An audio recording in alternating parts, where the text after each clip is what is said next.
Hello and welcome to Post, the channel where we discuss all things hockey in all teams. It's May 2nd, which means last night was the third game between Pittsburgh and Washington.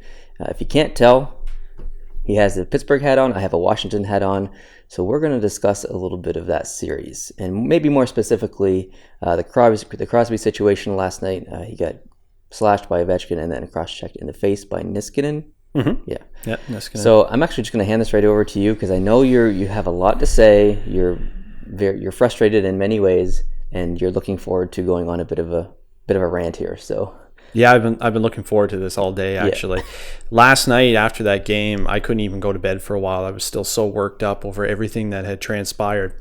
So going into my rant, I'm sure a lot of people will say, oh, he's a Penguins fan, he's a Crosby fan, so instantly he's going to say, oh, Niskanen was out to purposely hit him. Oh, the Capitals dressed 7 defensemen, so they purposely planned to have the 7th guy go in and make sure Crosby didn't make it out of the first period. No.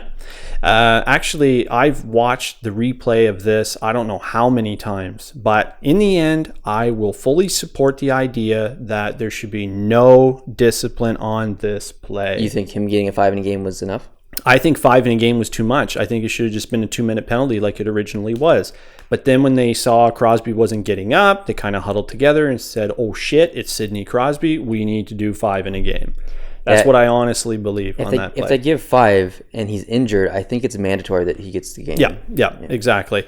But to me, I thought it should have just been a 2-minute penalty because to me, there was no intent of any kind. However, the argument is you always have to have control of your stick, right? Right. But Crosby was falling, and that's the only reason why his head was at the same level as Niskanen's stick. If Crosby hadn't have fallen, Niskanen would have simply got him on the back, which is perfectly fine because if you're fighting for position in front of the net, what are you going to do? Mm-hmm. You're going to try to separate yourself from the opposing player. And what a better way than to push them on the back with your stick. I mean, not purposely, come forward and try to hurt somebody, but you got to create some space. Right. Fight for your position. The big thing for me, and a lot of people are not talking about it enough, is the initial slash from Ovechkin on Crosby, which kind of caught him in the shoulder and then kind of bounced off and then hit him in the head. That was the original point of contact with Crosby's head. That's what made him fall in Niskanen's direction, which ultimately ended very, very poorly for Sidney Crosby. But that slash from Ovechkin, to me, should be a bigger highlight, should be a bigger focus, yet most major networks are not talking about it. They're just talking about, the Niskanen cross-check. So Crosby's coming in, he's going toward the net. I mean, that's what he's supposed to do. Ovechkin's coming in behind. Now, obviously, Crosby's got the step on him. So instead of trying to slow him up, do something to try to separate him from the puck, Ovechkin basically gives him a two-handed axe smash right to the shoulder area. And instantly when that happened, my initial reaction was, what the hell is that? Like, that was just insane. And why is his stick up that high? Like, I could understand, maybe trying to give the guy a little tap on the arm, maybe trying to reach forward, tap him on the glove, something. But the fact that the initial contact was with his shoulder means that his stick was almost 5.5 feet off of the ice surface. What the hell is that?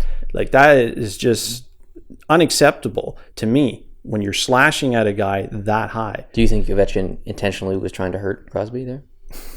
I really don't think so. I don't think Ovechkin's that type of guy, but at the same time, he shouldn't be doing that. I totally agree, and I think they're friends off the ice. Like they hung out at the All-Star game and stuff. They played on the same line a little bit. I think they have kind of a genuine respect for one another, but I don't think they would be inviting each other to sleepovers anytime soon. No, I don't think so. No, but I think that should be focused on a hell of a lot more than what Niskanen did. And because of Ovechkin's decision to slash at Crosby at that height, we're now in a situation where Matt Niskanen is public enemy number 1 in Pittsburgh, whereas I really liked the guy when he played for the Pittsburgh Penguins. Niskanen was great, and I was actually sad that the Penguins organization let him go, and he ultimately signed with Washington.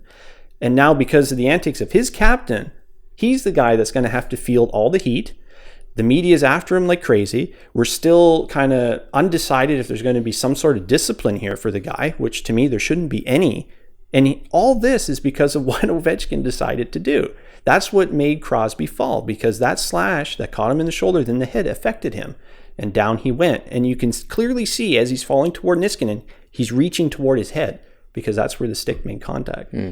I like you. I don't think Niskanen should get any more discipline than he already has. So. And I think it was Elliott that made this point last night. He said that Niskanen didn't mean to cross-check Crosby in the face. There was going to be a collision there regardless of what happened to Crosby with Ovechkin.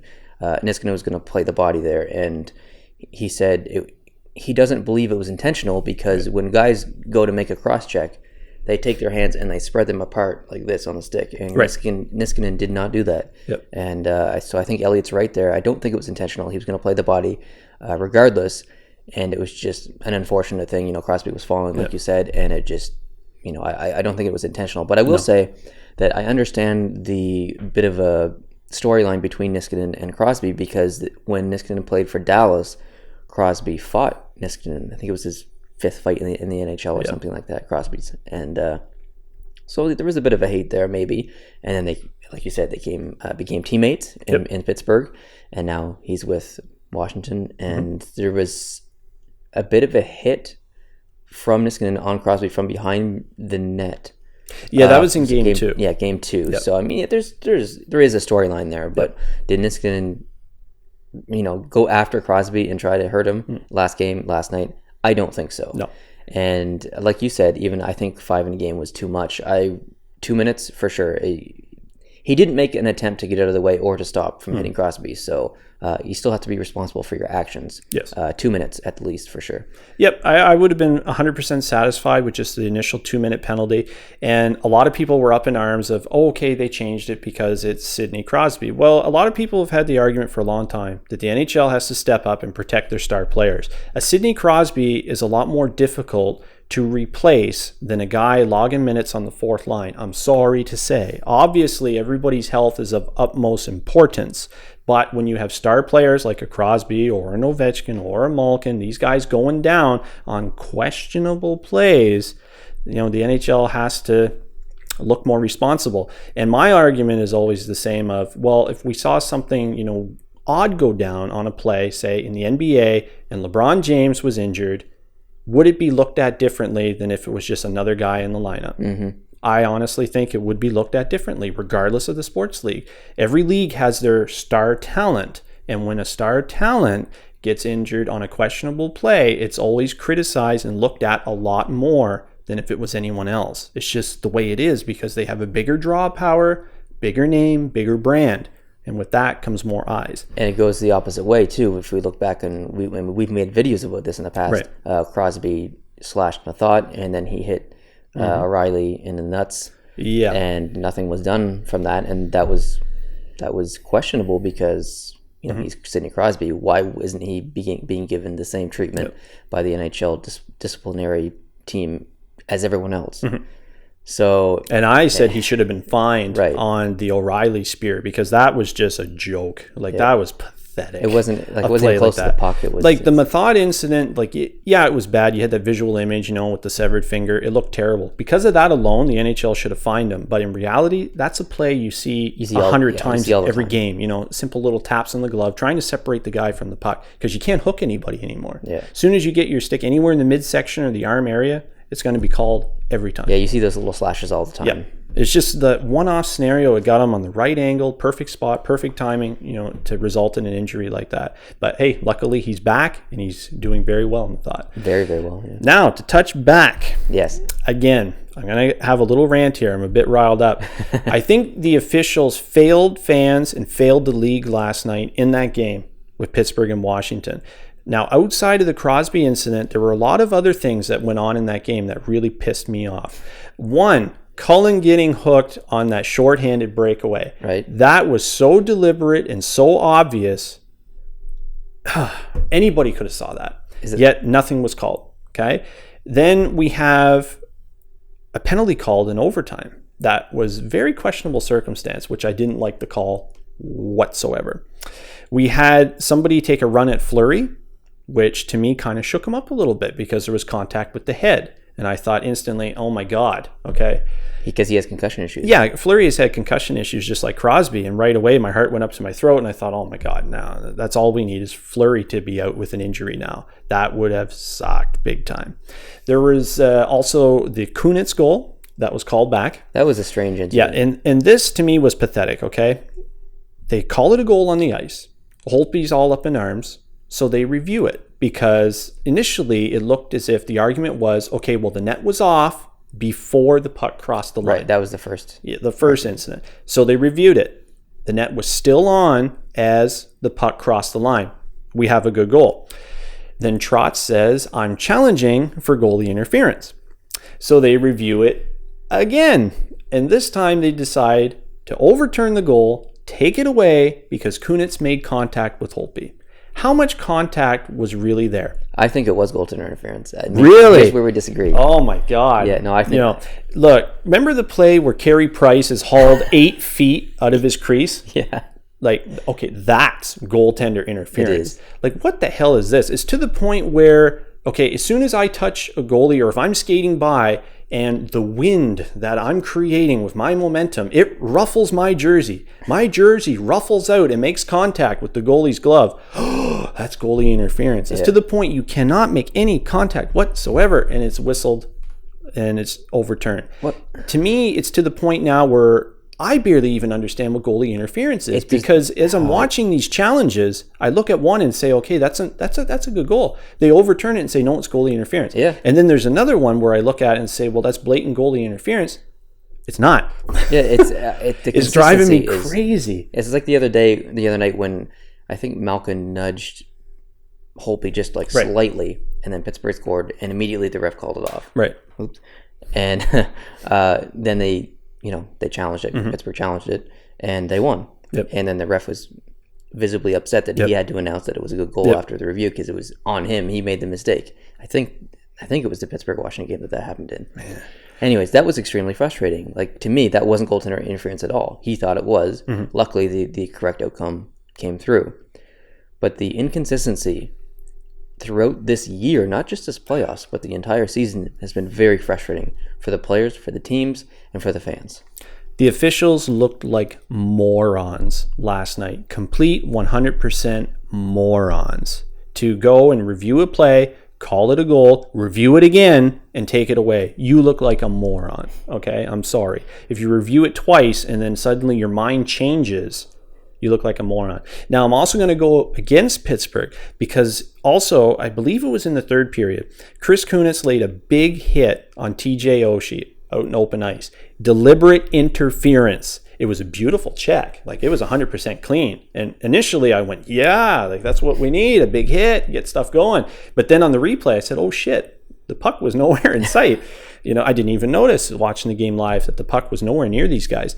It was deliberate interference, and the Washington bench was really hot after that hit, saying, wow, where's the call, And that's what's leading up to my argument that in last night's game, the officiating, I'm not going to say kind of ruled the outcome of the game, but to me, they failed at delivering a fair exchange on the ice. The officiating sucked. It did suck, and I'm not a Pittsburgh fan. Sucked. I like Washington more than Pittsburgh, and I will admit that there were some questionable calls last night. And it's all about consistency. And I mean, if things were consistent and then and Pittsburgh lost, you wouldn't be as upset. Or if Washington lost, I wouldn't be upset. I'm not upset. I just want to see things go the way they should. There should have been a call on the hook on Cullen that would have given him a clean breakaway, shorthanded. I believe it was Shattenkirk that hooked him. I could be wrong, but I'm just kind of replaying in my head. There should have been a call on Chris Kunitz. See, I'm calling penalties on both teams here. I'm always about fairness.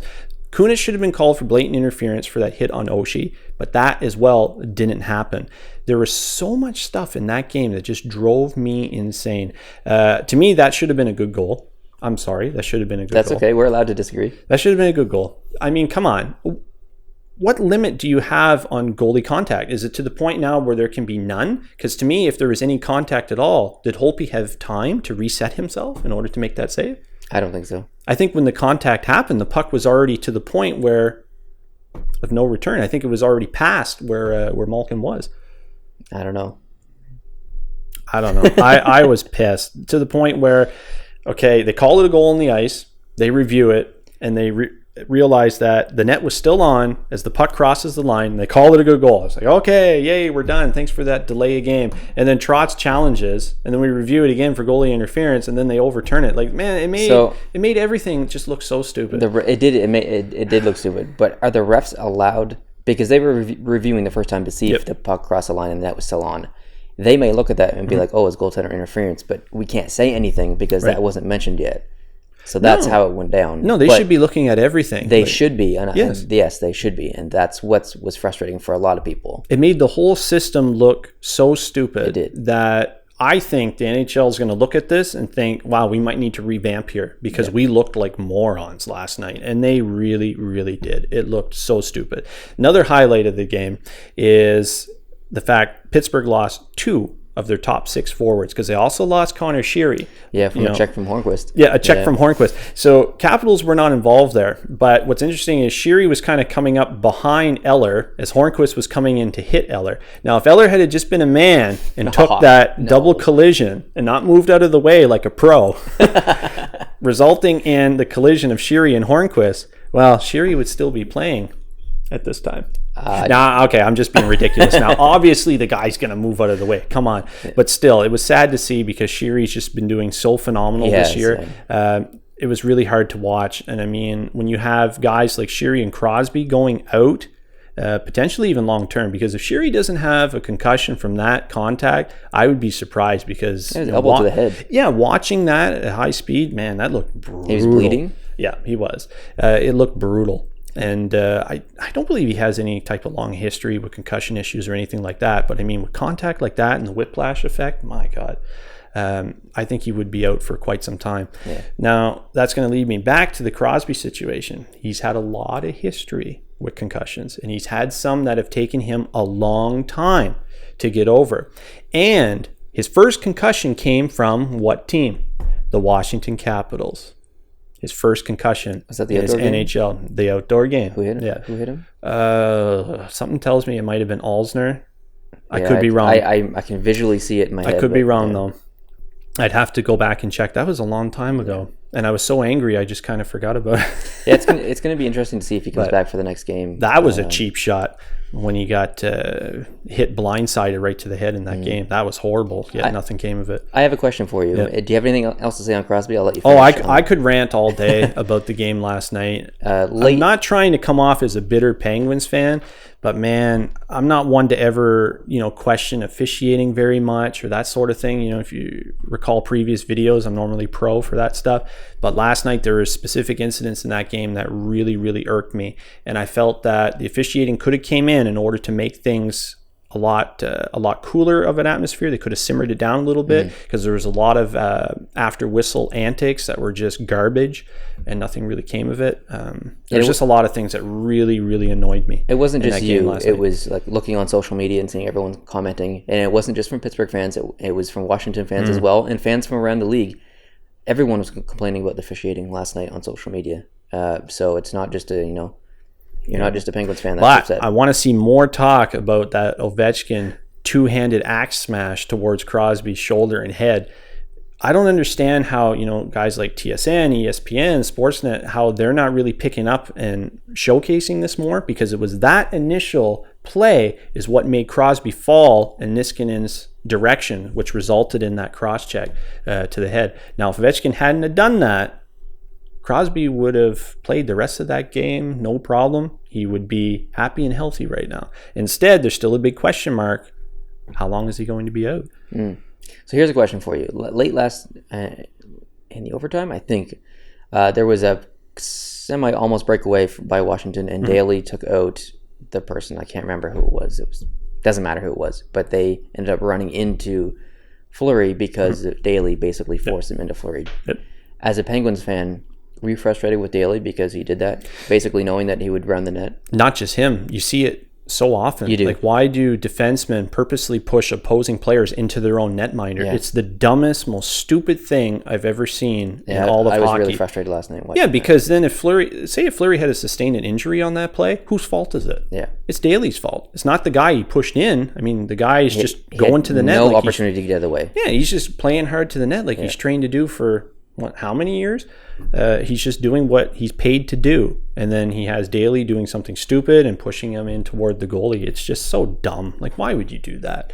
And I think we would be fools to not mention the play of Fleury last night, and maybe the play of Fleury all series. He was absolutely incredible. He's been incredible. He's kind of gone above my expectations, over the past few years, minus last year because he never really played. Murray really took over.